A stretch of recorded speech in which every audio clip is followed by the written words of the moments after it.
I had so much more I needed to learn. So I'm like, I need to learn more. I need to learn more about me. And I just think it's important to say, okay, I'm not ready yet, but I'm open.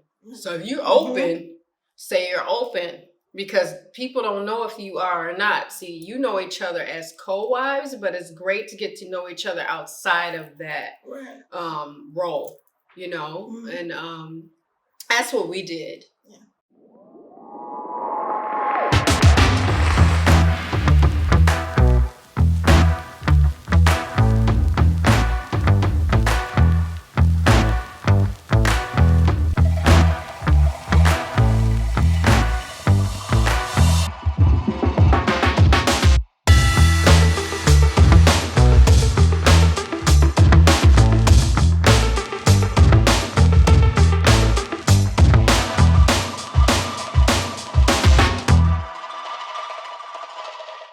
Assalamu alaikum. Peace is Nyla, Coach Nyla. Assalamu alaikum. Peace. It's Fatimah, Coach Fatimah. And we're co-founders of Outstanding Personal Relationships. Yes. And co-authors of Let's Talk Polygyny Uncensored. And this video is actually going to be pretty much like a response to a question that we've gotten. Right. And we do welcome your questions. So make sure you guys send them and put them in the comments below if you want to, do it anonymously. You can send them to our support at outstandingpersonalrelationships.com email address as well. Yeah. So yeah. All right, y'all. Real quick for clarity, for those of you that are new, I'm Coach Fatimah, of course. So I'm the initial wife, and my awesome co-wife, Coach Nyla, is a subsequent wife, because we know some of you all are new. We're just showing you all where we fall in on the timeline, because people will go, which one is the initial? Which one is the subsequent wife? But in this video, as my co-wife was saying, we want to address a really, really great question, really powerful question, and we're about to come with a powerful answer. So that is, when is the best time to reach out to your co-wife? We had our story, but that's a great question. It really is. And we have some follow-up questions to it as well. Yeah. So that's not the only thing. Is what is it? It's like, when is the best time? Yes. Yes. How do you start it off? What questions do you ask? And what's the other one? It was like, what topics do you avoid? Yeah. We talked about that in a number of videos, but we do want to answer it and kind of give an update in this video here. So yeah. The thing is, there's no cookie cutter way. It's not actually, a cookie cutter answer for that. The thing is still what we said before, and we'll say it again, is just making it known that you want to reach out. I don't think that's one of the, one of the things is you would never really quite gauge, when is the perfect time, but at least just being open enough and saying, hey, I would like to meet you. I would like to, get to know you. You get to know me. And whenever you want to do that, hey, hit me up type of thing. Yeah, and it's good to insert in there when you do that. Let somebody know it's okay if you're not ready to, because everybody's not ready on the time in which you are. I wasn't, but it was like I had so much more I needed to learn. So I'm like, I need to learn more. I need to learn more about me. And I just think it's important to say, okay, I'm not ready yet, but I'm open. So if you're open, say you're open, because people don't know if you are or not. See, you know each other as co-wives, but it's great to get to know each other outside of that role, and that's what we did. I'm like, okay, I got the memo that we're married to the same man. However, I don't know anything else other than I knew my co-wife was from a large family. I was like, dang. Yeah. And that's not counting cousins and stuff that came around, but yeah. Yeah, so there's like an extension of that core family. And then I'm like, okay, what is she like as a sister, as a daughter, as an aunt? Because I'm an aunt, but mine were all really small people. So, those things were more interesting to me, because I kind of felt like the wife part didn't have nothing to do with me. So I didn't need a ton of information. And it's okay not to know everything, that doesn't concern you. True. That's the thing what we're saying as far as, kind of like topics, especially when you first meeting, topics to kind of like steer clear of. Because the main thing is getting to know each other as people. Yes. And as my co-wife said, it's giving them that time. Like I didn't push myself, on her. I just let it be known that, hey, I want to get to know you a little bit more than I do or than I did. Right. And because those who don't really know our story, we actually didn't know each other prior to polygyny, and we have videos on that. And those who haven't seen it and haven't, gotten to it yet, we probably do an update on that too. Right. So, just to pretty much so you guys don't have to sort through a lot of the different videos, because we did do some things in the past that discussed that. However, you still give, it's still new. You have different newities. Yeah. Y'all making up words. Where I tend to do newisms. And when you are raised by Southerners, you tend to make up words. Y'all know my grandmother, y'all know. So, but it's giving people their space. Yeah. But also letting it be known that you do want to reach out, and don't take it personal if they're not ready. Yeah.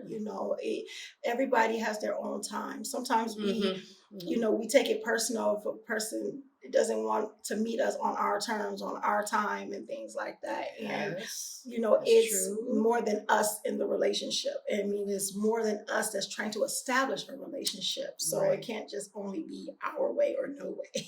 Yeah, and I think too, especially being an initial wife, letting your co-wife know that the questions she has to ask you about you are important, just like the ones that you have to ask about her. It's not this, well, you get to interview me and see what it's like to be in this family, and I'm in control and I'm trying to control you, because people can control you with their niceness or with their meanness, or the people that I like most or not at all. But I've seen co-wives enter into a conversation, and I've gotten on this particular one, and I'm like, okay, you two want to talk to each other. And it's funny because the initial wife and the subsequent wife told me how that went, and their accounts were much different than the other. I'm like, wait a minute, that sounded cuckoo for Cocoa Puff. Because I asked the initial wife, well, how did it go? I'm so proud of you. And she's like, oh, it was great. It was woo, it was la. And then the subsequent wife found me, because I kind of was like, I don't really want to know what happened. And she was like, oh, she just gave me these machine gun questions and didn't let me answer. And then I'm like, see, girl. I'm like, you know what? That wasn't effective. It was a fail, because you want to ask me a bunch of questions and not let me give you my account of how my life and my experience of polygyny is. So there's no wrong answers when you're asking me my experience, not my psychosis, my experience. I like that you said that, because I didn't think about that until you just said it, about giving me that opportunity to say my piece, my story, because sometimes we do come into it with our own ideas of what we think it is and what we think, they are about and everything like that, and use that to kind of cloud our judgment and also cloud our opportunity to actually really genuinely, sincerely getting to know someone. Yeah, because you're fabricating their truth. Yeah. And I don't want to manufacture Coach Nyla's truth. And the worst thing I could ever do is ask Coach Nazir about Coach Nyla. There are questions that I had for her that only she could answer. Okay, that's how we got screwed up in the first place, because I was asking the wrong person the wrong thing. Because he's giving his account as husband. It's almost like you can't help it sometimes, because you're in the middle, but we're not in the middle. We're on this side and he's in the middle and she has her side. So I'm like, what am I asking him stuff that's designed for her again? Because it did not work. And I'm like, oh, I found as an initial wife, I felt better because I was asking the right person the right question. See, and she had her answer, and I'm like, oh, no, this makes sense.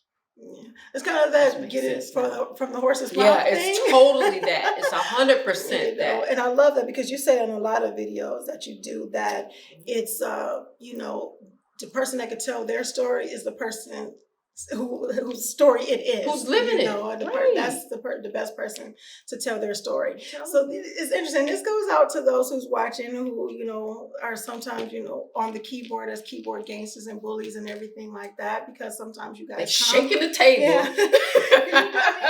And we don't care.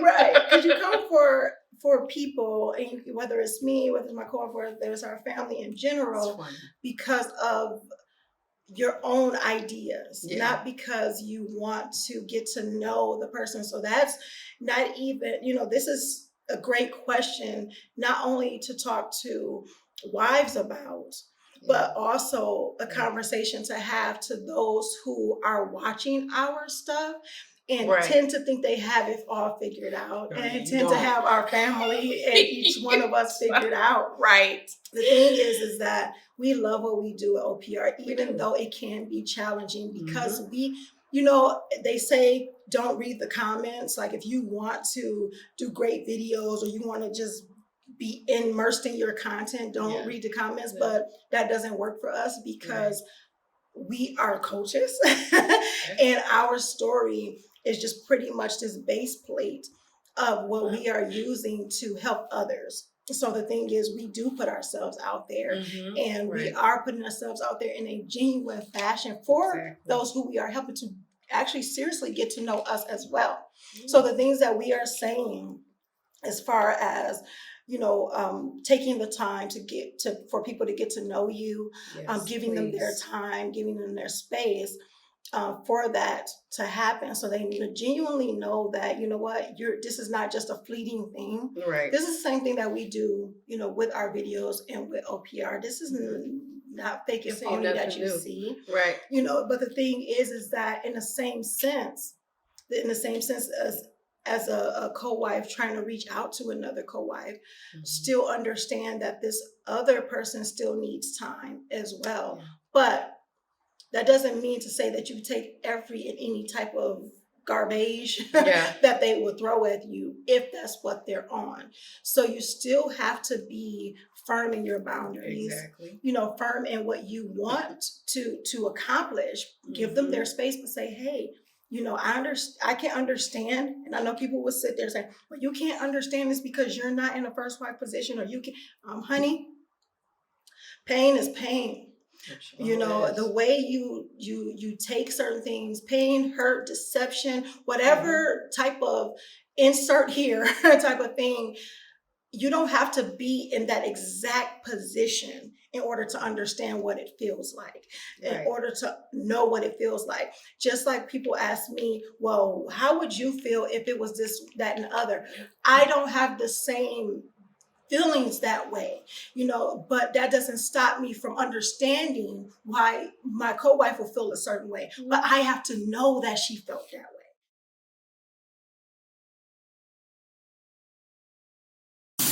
Here are 3 ways outstanding personal relationships can help you. One is by following us on our social medias. Follow us on IG at Outstanding Relationships, and on Facebook and YouTube at Outstanding Personal Relationships. And make sure you subscribe and hit that notification bell.